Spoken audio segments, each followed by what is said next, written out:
Hello guys, today we're going to be playing Eternal. I've been playing it quite a bit, it's a pretty fun game. Basically, I'm going to go back, I had to stop the video and all that crap, so, yeah. It's pretty cool, you get campaign, kind of like tutorials.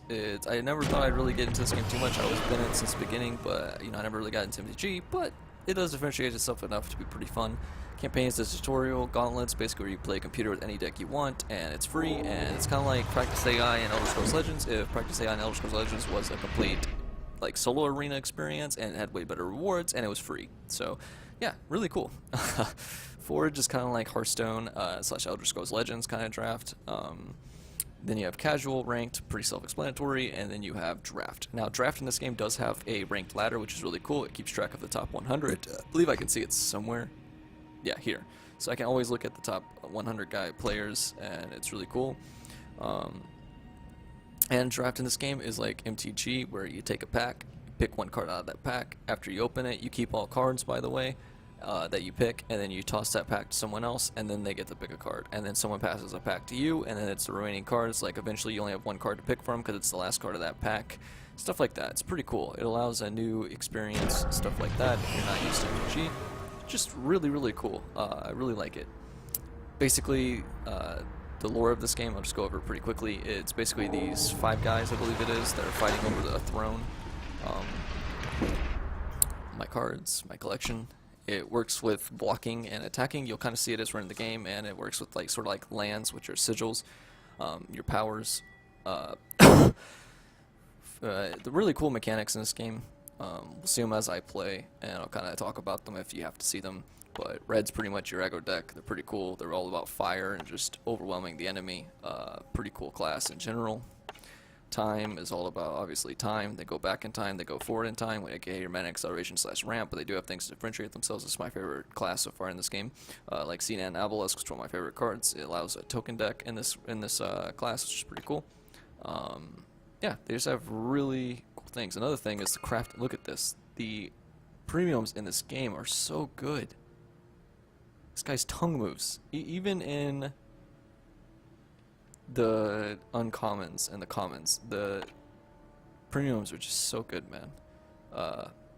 Anyways, then you have Justice, which is kind of like they mainly deal with weapons and just buffing up. And, yeah, that's pretty much what they deal with.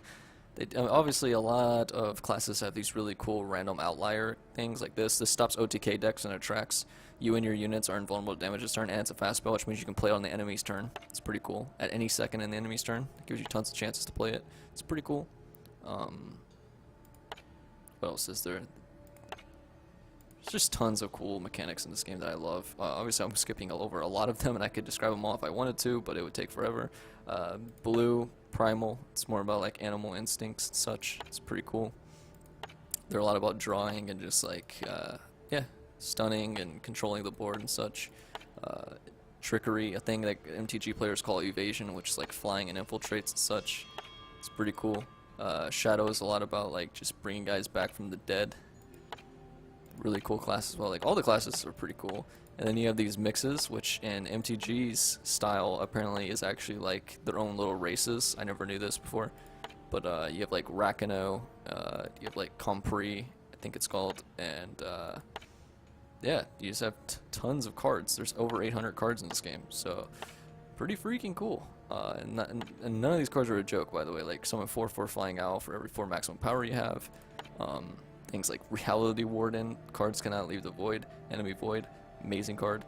By the way, these cards, one thing I did learn, just heads up, if it has 5 power in this game, it's not like 5 power in Hearthstone or Elder Scrolls Legends. 5 power in Hearthstone and Elder Scrolls Legends is like nothing. That's easy to play. It's mid-game. In this game, 5 power, especially 2 Justice influence and 2 Time influence, that is extremely late game and extremely hard to pull off. It takes a while to build that up, so this is pretty late game guy. And this is an extremely late game guy, and this is just like bonkers late game. You have to actually, this might be more late game than this, by the way, but still pretty late game. Yeah, just a lot of really cool mechanics in this game, really cool cards. Definitely you should check it out whenever it goes into open beta if you can. Today we're going to be playing a draft, and there is some neutral cards, but the neutral cards in this game are really weak, as they sort of should be, to be honest. Really not played very much, I would say. Okay. Let's go back home. Let's get this draft started. Probably have to cut this into parts. I don't know how long draft 100% is. I've not played very many drafts. I already did the drafting process with help from some guys. I'll look at my deck real quick because I actually don't remember it. Alright, so it's a pretty aggressive deck. I have like no powers at all in this deck. Maybe I should put more. How many do I have right now? I have 15. 15's not bad, I guess. Yeah, I have a Champion Chaos. I have some pretty good cards. Here's a premium. Torch, really good. Doesn't look too bad. Maybe I could take out Sidearm. It's a pretty aggressive deck. I could probably take out Daze. Stun an enemy unit. I could probably take out Daze for Assembly Line. Assembly Line work with anything very well. Not really. Daze. Sorry guys. Can maybe put in the Spider? Not really. This deck looks okay overall. Quick draw, deal 2 damage to enemy player. Yeah, I'm fine with this. It's fine enough. We'll see. Maybe I did a horrible move. Someone will make fun of me, but we'll see. Let's get started. I'll explain the game mechanics as we're in the game.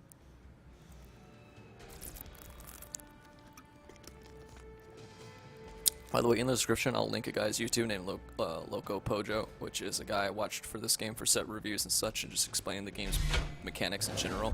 Really good player. Oh, something I want to show off. I'll show it off at the end, actually. But you can customize your emotes and such. Alright, so I'm not going to keep this hand. You do mulligan back your entire hand, or keep your entire hand. I'm not going to keep this hand because I only have 1 Fire Sigil, which means I can't play any of this, which would be a very terrible hand to keep. There's a mulligan roll. Whenever you mulligan, you do always get, like, I think it's like at least 3 powers. I'm gonna play a Ruthless Stranger. He's a 2/1. It's not a bad card. You can tap on your little portrait or totems. Unfortunately, both times you're just gonna see the same one for this game. You can tap on it, and you see him tap on it. It's a pretty cool mechanic. I could temper, or I could set up a 2/2. I think it's better to temper here. Although this is more efficient. I actually don't know. Temper would allow me to get the 2/1 through. Swift Stranger would allow this. Maybe I just do this and don't do anything else. And then next turn I can play the Stranger with Temper, which is better.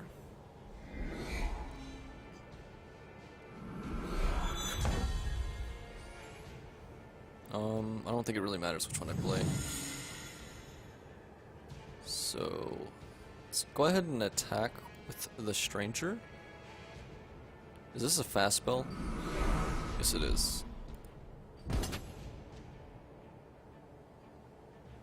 Let's attack with both Strangers, actually.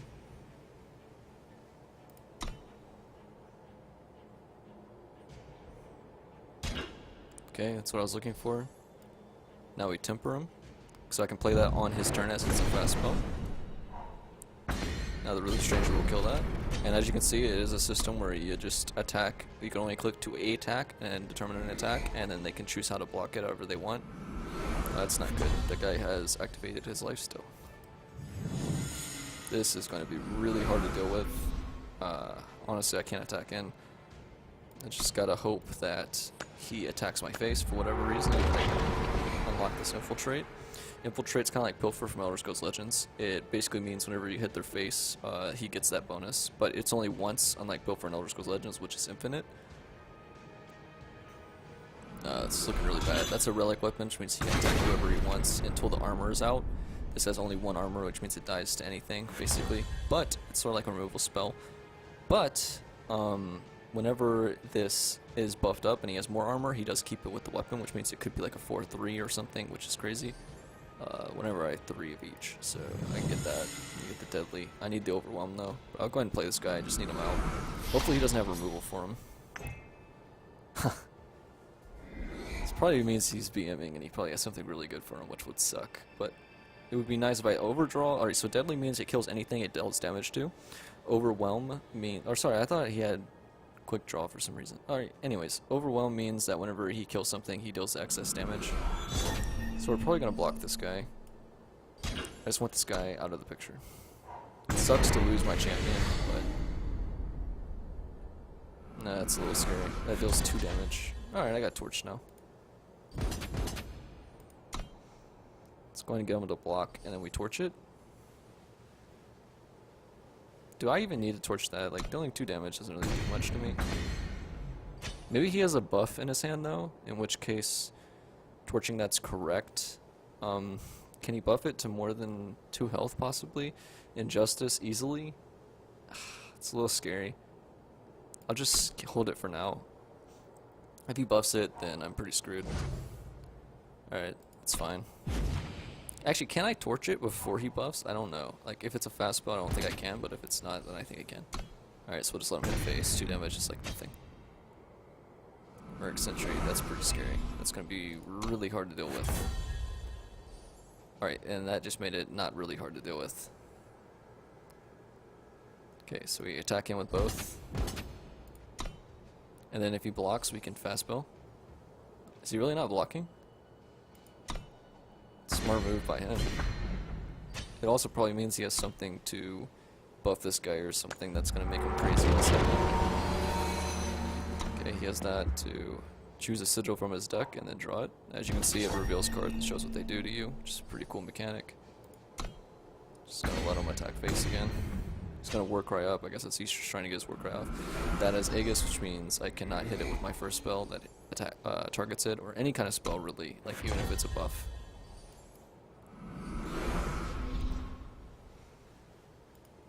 Let's go in and attack him with both. Let's hope he blocks my 2-2 with his 1-6. Kinda sucks. I think we're gonna go ahead and rapid shot this just to get rid of that.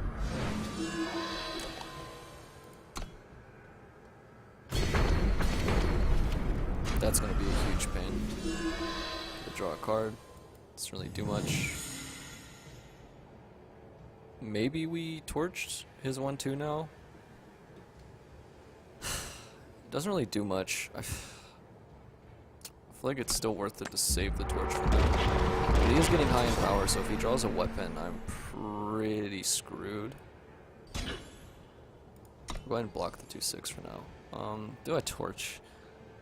He might have his fast spell. Let's just not torch for now. He could also just be. Well, if it was a sigil, I'm pretty sure he would activate it.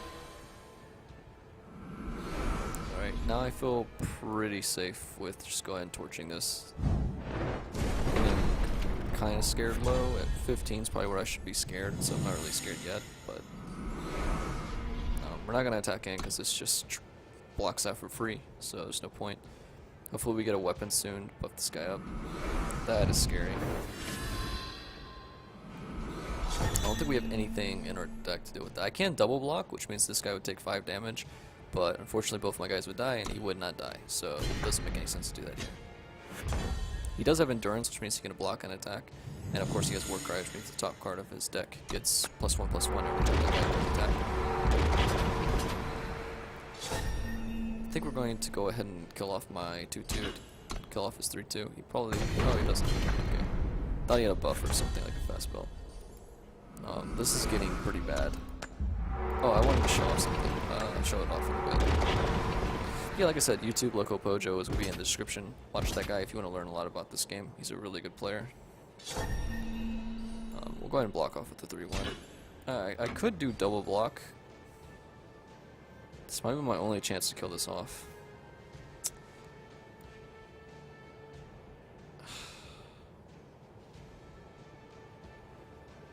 Let's go ahead and just kill off the 2-2.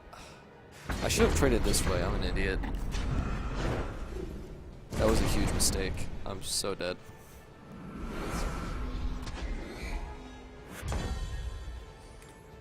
Now we can say well played. Thanks for the game. You are a worthy foe. Oh, I still forgot to show off. Or I'm in placement gains for draft right now. Yeah, I want to show this off real quick. So in profile, you have emote preferences, which means like on your well played, you can see what you would say. And you have 5 different ones. You have, you have more. Well played, good game, my friend, you are a worthy foe, it's been a pleasure, thanks for the game, perhaps we'll meet again. And then you have thanks, you have my gratitude, I appreciate that, I like your style, you're not so bad after all, thank you, traveler. And I decided I like your style. Cheer, very impressive, excellent, and an interesting strategy. Nice play, all according to plan. First luck, then skill, now victory. Great, hello, well looked, who wondered end, let's go. May fortune smile upon us, good luck, you'll need it. I'll be your huckleberry. You have curse, curses, tough break partner, not exactly what I had in mind. Oops, you gotta be kidding me. One time. I picked you gotta be kidding me because that's something I say a lot. You will fall before me on your taunt. Behold my awesome power. Bwahaha. This shouldn't take long. You're going down, punk. What are you up to? And you also have avatars in this game. And you can choose from quite a bit of them. It's a pretty cool feature. So I had to pick the Bandit Queen just because, I don't know, looked most like me, I guess. I don't know. But, alright, so that'll be part 1. I showed off a lot of the game mainly and had a terrible loss, pretty embarrassing. And we'll be back on part 2, and hopefully I will win a game. See you guys on the next part.